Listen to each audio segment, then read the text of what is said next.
there, Jack of all bricks here, back again with some more LEGO Star Wars videos for you. In today's video, we're going to be covering a ship that has seen its fair share of screen time in the Skywalker saga. Its most iconic moments, however, are definitely above the forest moon of Endor as it ferries our intrepid band of rebels down to destroy the shield generator in Return of the Jedi. I am, of course, talking about the Imperial Shuttle. First off, I just need to take a second here to appreciate the box art. We don't get a lot of good box art these days, so I just wanted to point out that this particular set has some really nice artwork on it. From the galaxy of stars behind the shuttle there, to the Death Star lurking in the background. I think it looks awesome. Now, this particular version of the Imperial Shuttle is set number 75302, with a grand total of 660 pieces inside.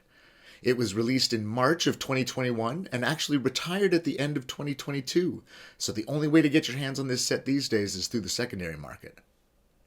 Also included in the set are 3 minifigures with Luke Skywalker, Darth Vader, and an Imperial officer. Now, let's take a look at those minifigs close up. First off, we have our Imperial officer. Fairly straightforward, nothing too fancy here. It's got some basic generic uniform back printing. No arm printing, unfortunately. I was a little bit disappointed in that. But he does have his cool little radio antenna boom mic there going on. All in all, a nice addition to your garrison. Nothing to write home about, though, unfortunately. Next up, we have Luke Skywalker, wearing his black tunic and wielding his green lightsaber from Return of the Jedi. It's such an iconic look from when he surrenders himself to Darth Vader on Endor, and they prep to board the shuttle on the way to the Death Star to meet with Emperor Palpatine. So cool. And if you look closely, you'll notice that the right hand on this minifig is a black gloved hand. A reminder that Luke lost his hand at the end of Empire Strikes Back, and now sports a mechanical hand underneath that glove. It's a very cool attention to detail, so very good job, LEGO. Well done, well done. And finally, we have the big guy himself, Darth Vader, with some really cool head printing in the back there. I wanted to show that off because very rarely do you get to admire the face print or the head print of a Darth Vader figurine, considering it's usually obscured underneath his helmet. So I thought I'd give it some air and give it an opportunity to be showcased, because it is really quite a nice print.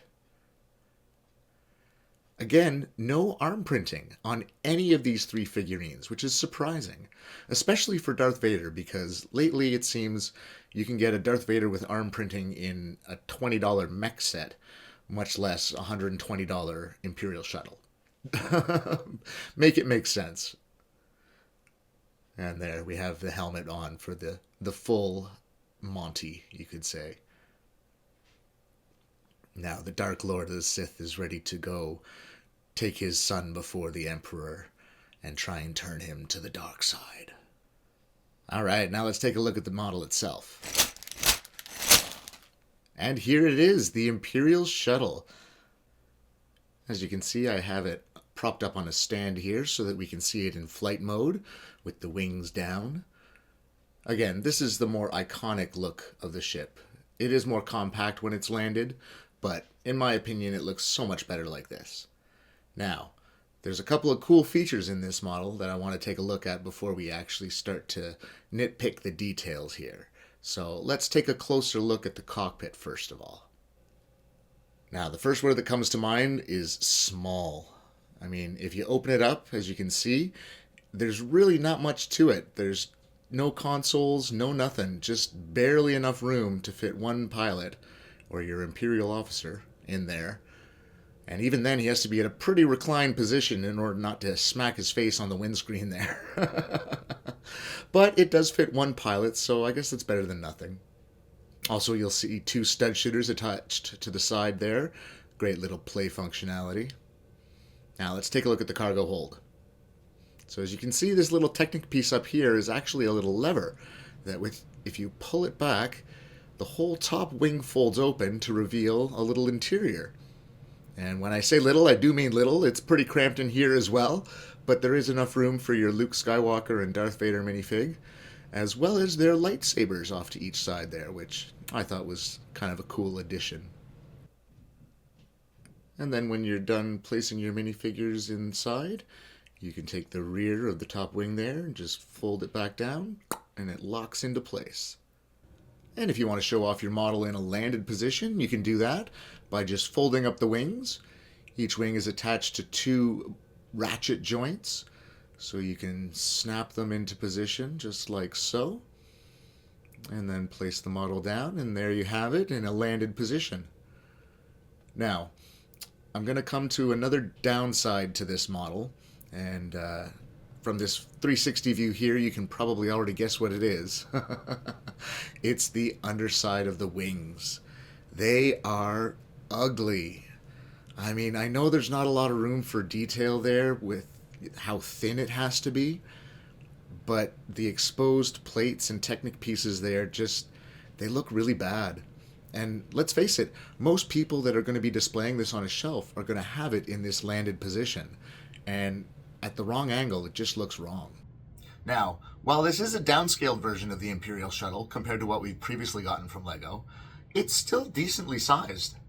I gotta say, especially with the wings in flight mode like this, it's got quite the sizable footprint to it. It's definitely bigger in hand than I anticipated, so I'm pleasantly surprised on that front. Again, there are still some issues that I have, mainly the lack of hull between the cockpit and the rest of the shuttle there. And some other little nitpicks. Overall, I'd say the pros definitely outweigh the cons. I'd have to give this set a generous 8 out of 10. But what do you guys think? Let me know down in the comments below.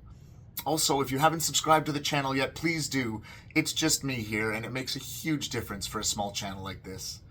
Thanks so much for watching, everyone. Take care, and as always, may the brakes be with you.